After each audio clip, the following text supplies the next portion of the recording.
Print, email, Facebook, Twitter. More Cape York killing sparked over funeral location. Murder trial. Here's a man accused of killing a woman when he drove into a house full of mourners at his partner's funeral on Cape York. Had wanted the service held at his house, a court has heard. Gary Paul Hudson is standing trial in the Supreme Court in Cairns, charged with murder over the 2016 incident. It's alleged he twice drove into a house at Kawanyama, where mourners had gathered for his partner, Catherine George's funeral. Mr. Hudson admitted to the manslaughter of Dylan Zingle, but claims he did not murder her. Her body was found in the kitchen of the house and she died of severe crush injuries, prosecutor Nigel Rees told the court.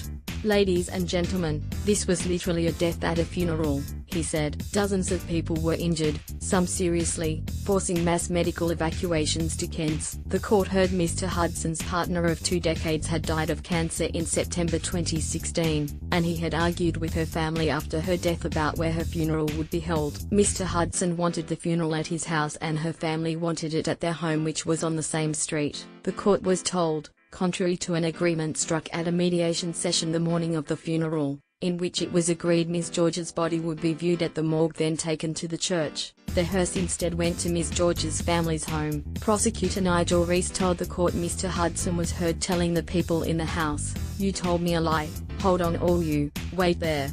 Mr. Rees said Dylan Zingle, who was laying over the coffin crying, was heard to say, "F off, we're not going to listen to you, this is our body."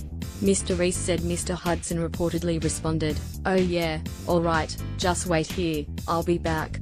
The trial heard Mr. Hudson had been on unpaid leave, having used up all his paid leave caring for Miss George. On the day of the funeral, an enraged Mr. Hudson allegedly drove over to the house in his Toyota Land Cruiser 4WD that belonged to the Kawanyama Aboriginal Shire Council. He then drove into the house twice, crashing through a fence and through the front of the building, before reversing out across the road. Mr. Rees said when Mr. Hudson's son ran out to stop him, the accused maneuvered around him and drove through the house again. The court heard the U came to rest protruding from the rear wall of the building. Mr. Rees said Mr. Hudson told police in the aftermath, "I've killed some people.